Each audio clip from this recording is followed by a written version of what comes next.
Hello everybody and welcome back to, I almost said another episode of Ultra Hope Girls. This is not Ultra Hope Girls, this is my YouTube channel. Well, with that beginning, hi guys, welcome back to Teacups and Toadstools. I am your host, Caroline, and today we are going to be talking about my 2020 in books. I think 2020 was definitely a year for most of us that was a little bit crazy, and I know everyone says that whenever they talk about it, but you know, I think it'll be an interesting year to look at like the books I read and maybe in correlation with like what was going on in the world and stuff. So yeah, that is that. Just a few housekeeping things before I get into the video. In my last video when I was like, yay, I'm back, I asked whether or not it would be better to Twitch stream my Nancy Drew playthrough or to post on YouTube, and I have decided to Twitch stream it. So I will be Twitch streaming Nancy Drew Trail of the Twister, the rest of it on the Twitch channel linked below. It's the Ultra Hope Girls Podcast Twitch channel, and that will be on Tuesday nights at 8 p.m. Eastern Standard Time. So make sure you tune in, and if not, the VOD will be up for about, I believe, 2 weeks after, so you can check it out. So that'll be where the rest of that is gonna go. And if I ever need to like reschedule a stream or anything like that, I will probably tweet about it. So follow me on Twitter, it's at Caroline or Gels. I'll put the link in the description below. So if there's ever like a canceled stream where you're like, what's up, Caroline's not on stream this week, the news of that will all be posted on there. My teacup today, he's made an appearance before, but he's making an appearance again. It's the Little Prince. We love him. I figured, you know, for a book-themed episode, I should have a literary-themed mug today, you know.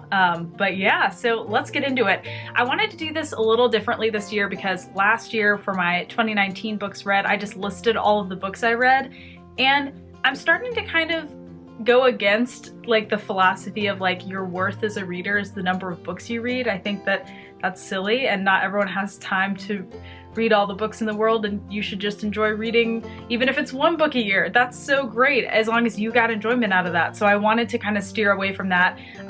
The list, my Goodreads list of books read this year will be down below, though I'm also steering away from Goodreads. I will be starting to use a app called Storygraph, which I'll link my account below as well. If you want to add me back on there, that's where I'll be posting my reading updates for the most part from now on. You can check out my Goodreads there if you want to see all the books I read this year, but I will be talking about a few of the notable ones in this video today, so don't you worry, it'll be great. But yeah, with that, let's get into it. Okay, so the first category I picked for myself was my favorite reread of 2020. Now, I am not someone who rereads books very often. I just don't. I like to read new things. Though for TV shows and movies, it's kind of the opposite. Like, I always watch the same movies and TV shows, but I almost never read a book twice.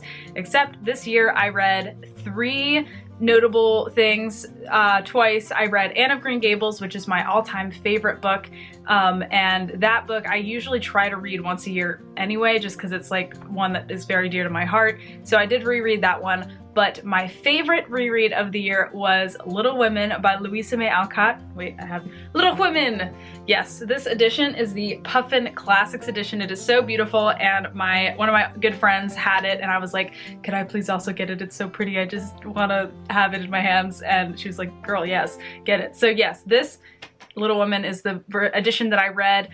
This was my favorite reread of the year just because I think that it had been a long time since I'd read it, and I hadn't read it as like an adult. I read it when I was a kid, and so it was really neat to revisit the characters, and it was just as good as I remember, if not better. I mean, it was just so good, and it was a page turner all the way to the end, even though the book, you know, as you can see, she's lengthy, she's a long one. But yeah, this one was really, really cool to reread, especially in accompanied with the movie that just came out. It was really cool to like read it at the same time. So that is my favorite book I reread. The other series that I reread was Harry Potter. I'm gonna try to refrain from talking about Harry Potter though anymore on this channel, just because of what's been going on with J.K. Rowling, and I don't want to promote work of someone who holds their beliefs. There's a lot of other great children's fantasy authors out there. So next up is the shortest book I read this year, and this one I do not have a physical copy of, unfortunately. I'm very sorry, but it is Headwaters by Ellen Bryant Voigt, who is a poet. These are a book of, it's like a collection of poems, and this just happened to be the shortest book I read. I think it was like 60 pages. I hadn't really gotten into reading poetry until this year, and I honestly do not regret it. Poetry truly one of my favorite things to read. But yeah, her poems are very abstract and definitely a specific style, so it may not be your thing, but definitely check it out. I always recommend, like, you know, if you're not sure if you like something, try to find it at the library or you know, an ebook online for pretty cheap to see if, you know, their writing is your thing. But yeah, that was the shortest book I read this year. Highly recommend if you're into poetry or abstract writing in general. All right, so the longest book I read this year happened to be Harry Potter and the Order of the Phoenix. Again, I reread this series this year. It was a big part of my childhood. I bought the books off Craigslist when I was 10 years old, so I have all the copies still. But if you are interested in reading Harry Potter, check it out at your local library or buy them used. The stories, you know, are close to my heart, but I am trying to, again, like, not promote an artist who believes in what she believes. And so, yeah, if they're interesting to you, definitely check them out at the library, because that way you're getting them for free and you get the books and it's great. All right, so next up I have my most anticipated book of the year, which was one I went into the year wanting to read, and it did not disappoint, and it is The 7.5 Deaths of Evelyn Hardcastle by Stuart Turton.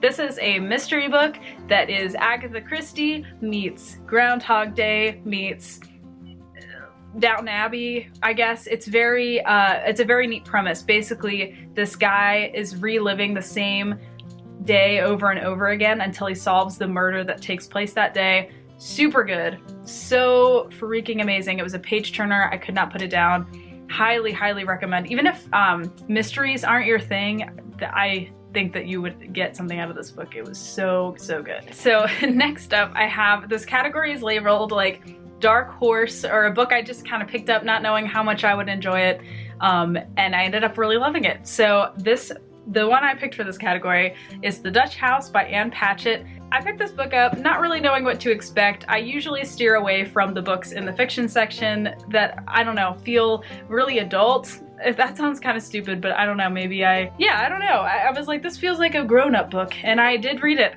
It kind of came at just a good time in my life to read this story. It follows the journey of a family as they are, you know, raised in the Dutch house and everything surrounding the Dutch house, and like what a building can mean to someone's childhood and their growing up. And it's a very character-driven book, but I really enjoyed it. I thought the writing was really good. And this is the first book by Ann Patchett I've ever read. And I decided to pick it up because we read an article by her in one of my classes last semester, and I loved her writing. And so I was like, oh, I want to read a book by her. And so this is the one I decided to pick up because it was her newest release and I was curious, and it did not disappoint. Highly recommend, especially if you're into like character-driven novels. This one is so good. Okay, next up is my favorite characters. So the book, I read a lot of books with great characters. I just want to say that, like, some of these categories I tried to like fit. I put one book in each category, but there were a lot of books that could have been contenders for this category. But the one I ended up choosing is The Secret History by Donna Tartt. This book is so good, and I just want to reiterate, for those of you who read this book who are like, what, your favorite characters? What are you talking about? They're my favorite characters because they're super complex and interesting and unlike any people I have ever met in my entire life, but like still human and grounded in reality. I was loving it. This book was one of my favorites I read this year. I probably have said that about every book I've talked about. It is a very dense book, but it goes by really fast, and I thought it was it was a quick read. I really enjoyed it. So yeah, The Secret History. It follows a group of college kids who are in this sort of like elitist class, and they get into trouble, is all I'll say, and it's so good and not what I was expecting at all when I picked it up, so I highly, highly recommend. Okay, so next up is, I guess, the category of the most, like, far away from what I usually would pick up in a book, and this book is a high fantasy novel. It's not that I don't like high fantasy, but there are certain elements that I don't always pick up, and I believe this one is young adult like high fantasy, which is definitely not a book I pick up very often, but I wanted to try something new. I'm trying to get out of my norm for reading and to see if I find books that I enjoy in other genres, because, you know, it's always good to challenge our interests and challenge what we think of you know, the world and writing. But my I guess not dark horse, but like very different from what I usually go for, was The Children of Blood and Bone by Tomi Adeyemi. I apologize if I am not saying that correctly. This book is a high fantasy book that follows a hero's journey. It follows, I say Zile, and she is trying to save her people. Basically, there's a group of people who wield magic who have been really, really oppressed in the society of the book, and she and her brother and I believe the princess are all banded together to try to basically save magic in this universe. This book, I enjoyed it a lot. I didn't love some of the romantic elements. I think that's kind of a spoiler, so I won't say any more about like what specifically. I thought that some of them were a little interesting. They weren't necessarily my favorite, and I sometimes have a tough time with romance in books, so that's just a personal preference thing. But overall, really, really loved the world of this book. I thought that the descriptiveness in this novel was so just impactful. I felt like I was there, and it was a really quick read because I felt like I was like in the action on every page. So yes, highly, highly recommend, especially if you are into high fantasy, young adult. This would definitely be for you. All right, next up I have this category as most impactful. This book was just one that really hit my heart in a lot of different ways, and I really enjoyed it. And it was called And the Mountains Echoed by Khaled Hosseini. I believe I'm pronouncing that right, but again, let me know. I'm pretty bad at pronouncing things. This book was about a journey of a brother and sister throughout different periods in their life. And this book, it just touched on a lot of themes about family and love in ways that were really poignant and well done. And I really loved this book, and I love this author. I've read The Kite Runner before, and I really want to read A Thousand Splendid Suns. Hopefully this year we'll see. This book was really impactful, and I really, really enjoyed it. Okay, so now comes the interesting part of the video. When we get into my least favorite and favorites, I kind of have like a couple categories for the favorites, but my least favorite book, so here's something just to note. I don't finish books I don't like. That life is too short. I put them down if I don't like them, and usually you'll see I have like a shelf that says like unfinished, because again, life is too short. That's just my preference, and I want to read books I like because reading is fun. Without further ado, my least favorite book I read this year was The Pursuit of, I have to like literally read off the paper, The Pursuit of Attention, Power and Ego in Everyday Life by Charles Derber. This is a sociology book I had to read for a sociology class. It wasn't that this book was inherently bad, it was just kind of like, there are books about similar topics that are more interesting to read and better written, in my opinion. This one was just kind of like a, you know, if it were just me reading it for fun, I probably wouldn't have finished it. But yeah, it was okay. I would recommend other sociology books ahead of this one, but you know, again, to each his own. You know, my least favorite won't be everyone's least favorite. So my favorite series I read this year, I don't read a lot of series because I sometimes have a hard time staying like focused, and I don't always finish them because I kind of hop around. I have like, you know, I try to read from a bunch of different books at the same time, and so I have a tough time with series because it's like committing to the same story and characters for like many hours, and sometimes that's just not the way I roll, which is totally fine. But I did read a series this year. It's only 2 books, but I count it, you know. It was one right after the other. And this is the first time in a long time that I've read the first book of a series and I've been like, oh my god, I need to get the sequel right now. Like, I need to know what happens. So this is it. It's Vengeful and Vicious by V.E. Schwab. These books were so amazing, and I cannot wait to read her newest release this year, The Invisible Life of Addie LaRue. Her writing is totally up my alley. It's so character driven, but it's also fantasy, but it's not high fantasy. It's kind of in our world, you know, at least for now. You know, I haven't read many of her other stories, so I don't really know. This is a book that really challenges how we think of morality and think of people who are evil versus good, which I absolutely love. I mean, that's why I love Danganronpa. That's why I have a podcast about it.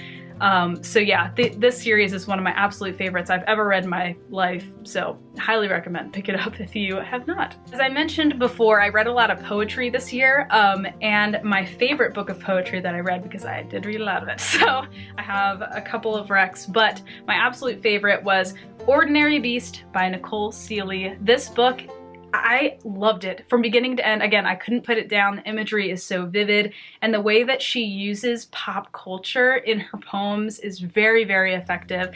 And this book, it toils with what it means to be a woman, what it means to be Black in America, what it means to be queer in America, and it is so good. I highly recommend. And she has another book out. I believe it's, I know Animal is in the title, but I don't know it off the top of my head, but I'm planning on reading that this year. It's on my to-read list. I really want to check it out. But yeah, she is truly one of my absolute favorite poets I've ever read. So now we're at the top 2, and I have my favorite nonfiction book and my favorite my favorite book overall.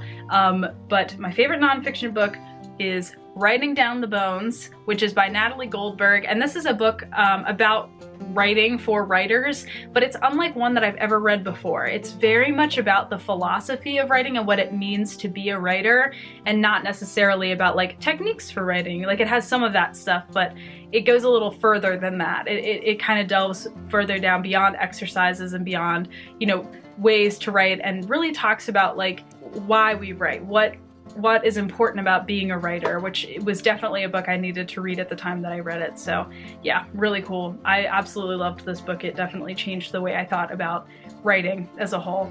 Okay, and my absolute favorite book for the year is The Starless Sea by Erin Morgenstern. This book, I read it in January, and I knew that it was going to be my favorite for the year when I read it, because I was like, it is stupendous. Erin Morgenstern is probably one of my favorite authors. I think she might be my favorite. She just is so, the way she writes fantasy is so mystical. It feels like you're reading a children's book, but it's for adults. And I really love that, because what I miss about children's fantasy is it doesn't explain everything. Like, the rules don't need to be explained, because it's left to the imagination. And I think that she does a really, really good job of that. And I absolutely loved this book. I don't want to say more than that, because I feel like with her books, they're kind of an experience from beginning to end. So I don't want to give more than just like, read it. It's so good. If you like The Night Circus, you will love this book. Let me tell you, super, super fantastic. Thank you guys for tuning in today. I am really excited, and please let me know your answers to some of the categories below, or if you make your own video, please send it to me, because I want to check it out.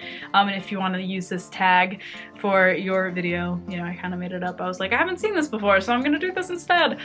But yeah, that's it for today. Remember, I will be streaming Nancy Drew next Tuesday. Hopefully, if that doesn't work out, I'll let you know on Twitter. So follow me on Twitter and Instagram if you want more updates with that, and make sure you subscribe. Stick around for the chaos. It's a good time. I hope so.